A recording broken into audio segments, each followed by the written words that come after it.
Hello, welcome to the Live at Five, and today we're talking about navigating your niching nerves. Try and say that too quickly. So we're very welcome, and we're going to be looking at three of the main things that might be bothering you if you're thinking about niching. So this is especially for you if you are in private practice, obviously. And let's just get started straight away. Just to say, if you're joining me for the replay, just pop hashtag replay into the comments, and then I know that you've watched it and I can answer any questions that you've got. And you're very welcome if you're joining me now to just hop on and say hello. It's always good to see people here. So we're going to be talking about niching. And the reason we're talking about niching is I'm actually running some low-cost webinars. And if you'd like to come on one of those, they are available to you at the moment. And I'll just pop the little ticker down the bottom, which will just tick away while we're chatting. But the reason I decided to set up these niching workshops was because I'm reading the comments in the groups, and there's quite a few people who are struggling, who've maybe popped their directory entry up on counselling directory, Psychology Today, Welldoing, BACP directory, and aren't getting any results. And so what I'd really like to do is to help you get better results. I know it's very difficult, hearing what people are saying out there. There's not a lot of people looking for therapy at the moment. So, what you want to do when people are looking is to have a standout profile so that people will click through and speak to you. And this is why I do talk about niching, because what niching does, and all it is really, is it is helping you to focus on the work that you do best and focus on the clients that you work really well with. And that gives you a sense of achievement because the work that you're doing, you're really enjoying it and you can see the difference that you're making. And then also because it's something that actually you're quite good at, you're actually making a real difference to people's lives. So that's the reason why I like the idea of niching. But I know that there's a lot of worry around it. And there can be a lot of different things that people say about niching, but I'm just going to talk about the top three that I could think of. But if you can think of something else, please do pop your thoughts about it into the chat, and we can have a look at those as well. So, really what I want to do is to help you have a little think about it and get some practical solutions. So the first thing I'm going to talk about, and this often comes up for people, and I get it, people think that if you niche sort of down, that means that you will miss out on people. And obviously at the moment, if you're setting up in private practice or you've been in practice for a while, what you really want to do is to attract lots of clients. And so of course it feels like quite a logical fear. You think, why would I, say I work in a specific area? Because that means that people who aren't in that specific area won't turn to me. And I can completely get that argument. But what I would say is that if you try and appeal to everybody, you can't be very specific to their different problems, or it comes across that you're sort of trying to reach everyone and that you're a generalist. Whereas if you can be more specific, it means that people know that you really do work with the particular issue that they're bringing. And honestly, because I help people with this all the time, it's the part of my job that I really love doing is spending time with people looking at their profiles. And often what I'll do is I'll not only look at their profile, but I'll look at the sort of competition that's in their area as well, wherever it is that they're advertising. And sometimes, honestly, I've seen it. I'm going to use LGBTQ as an example. So I was working with someone who was in Brighton. Well, we know that Brighton is one of the places where there's a really, really big LGBT community. And I was going through BACP directory, and I tell you, I didn't see anybody specifically saying I work with LGBTQ people. And you just think, how many LGBTQ people are there going to be in Brighton who are looking for a therapist? I mean, yeah, with some of them, you could look at the photos and think, yeah, I reckon they're probably LGBTQ. But, wouldn't it just be easier to say, I'm here, I work with these particular issues, because it means that people immediately are going to think, great, they work with someone like me. Now, that is the sort of thing I'm talking about when I'm talking about niching. It's helping you fly a flag, really, saying, yes, I'm over here. And people can find you and say, oh, thank goodness for that. There's somebody who understands my problem. Because often people will think, oh, I need someone who knows about X.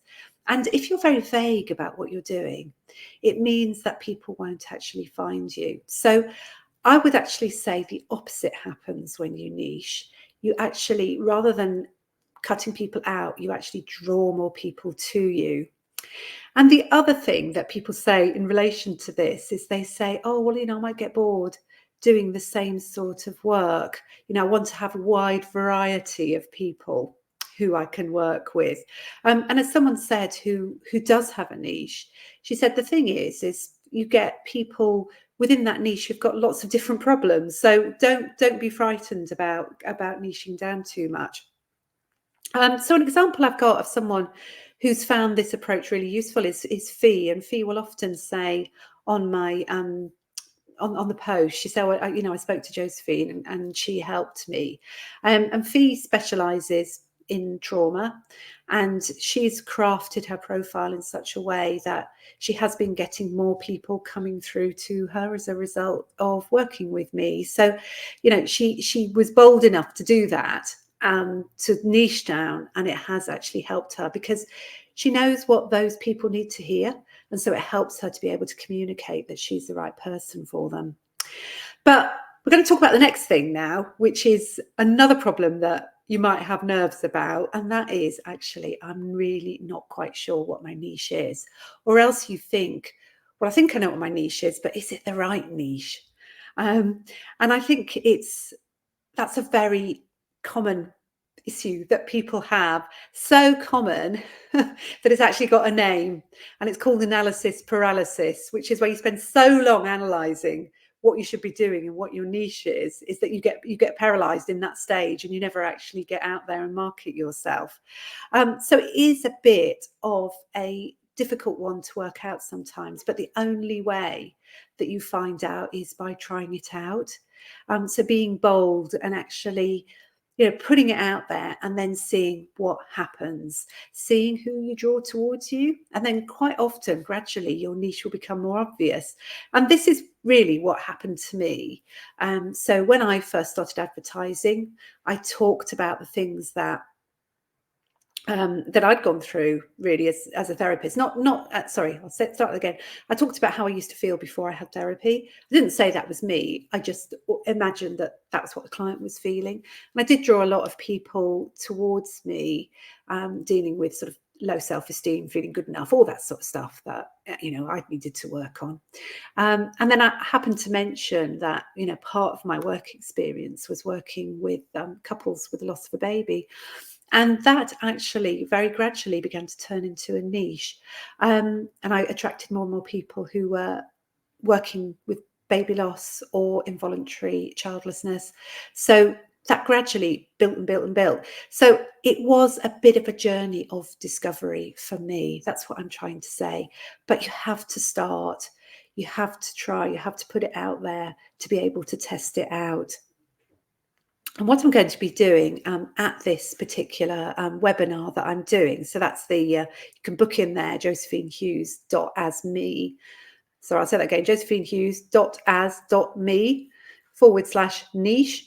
If you book in there, I'm charging a low £10 amount just to get people to commit to actually coming. And don't think I'm going to be recording it. I'm doing it on the fly for each group as they come. 3 different dates. But what we're going to be doing on there is we will actually be doing some exercises to help you discover and work out what your niche is as well. So let's move on to the next thing. the fear of rejection or criticism. So this is where you think perhaps other people might judge you, or they might tell you that you're not good enough to have a niche like this. And particularly when you're starting out, I think this is something that people worry about, that people are going to sort of say, well, you know, who do you think you are? And believe me, that is a very, very common feeling for people to think, you know, who do you think you are saying specialize in this particular subject? And I think really the helpful thing is to have support, you know, to listen to the people who know you really well, because I bet there will be people who, when you say, well, actually, I'm thinking about doing this, and it might be your supervisor, for example, they might say, yeah, that makes a lot of sense. And again, you know, this is something that I just absolutely love to work with when I'm working with people, in that it really is, you hear people talking about stuff and you just think, yeah, that's a niche. And they're sort of saying, oh, really? You know, and we kid ourselves as well with niching, because we think, you know, I can't call myself an expert. And this is where the fear of rejection comes from. I can't call myself an expert. I'm not an expert in this. And then you go off and you look at someone like, I don't know, Peter Levine or someone like that, and you think, well, you know, he's obviously the expert. Yeah, he isn't. He is the expert, but you can still be a part of the group that knows something around that subject. You can be someone who has something to share in that area. And, you know, honestly, one therapist cannot see all the people who need help. And so, you know, that's the reason why we go and we do the studying, we go and we learn. And then, you know, with a little bit that we know, we start to work with people, we build up more and more knowledge as we go along. And before you know it, actually, we are pretty expert in that area. But I know as therapists that you tend to really shy away from the expert, because it feels like such a lot to claim. But this is where sort of community can be really helpful to you in encouraging you, and, you know, call on those people in your lives who can be supportive. And as much as anything, would just say, you know, go for it. Because until you go for it, you're not going to know whether or not it's going to work. So in terms of navigating your niching nerves, sounded a brilliant title when I did it. I'm not quite sure about it. Now I'm trying to say it out loud. Is in terms of, you know, will it limit your client base? What I would say is actually really help you to specialize in a particular client base. It'll help you to get a message across to people, and you'll get more clients who fit into your zone of genius. And I know you won't like me saying you've got a zone of genius, but there you go. I'm going to say it anyway. You'll attract more people who you feel that you can work really well with. So I know that, again, you might be uncertain about your niche. There are things you can do about it. A lot of it is trial and error, but I'm here to help as well. So come along to my workshop. And then the fear of rejection. Yes, there is a fear of rejection, like whenever you take a particular step out into the unknown. And that's part of why it's really important to have supportive people on your side. And you'll begin to get positive feedback as you work with the clients who you really, really suit. So please take courage, have an explore, have an experiment, try it out, and do come along to my workshop if you need more support. So thanks very much for watching, and I hope to see you. Just to say, it's just an hour workshop. It isn't a great long thing, and it's £10 to come along. Okay, thanks very much for watching. Bye for now.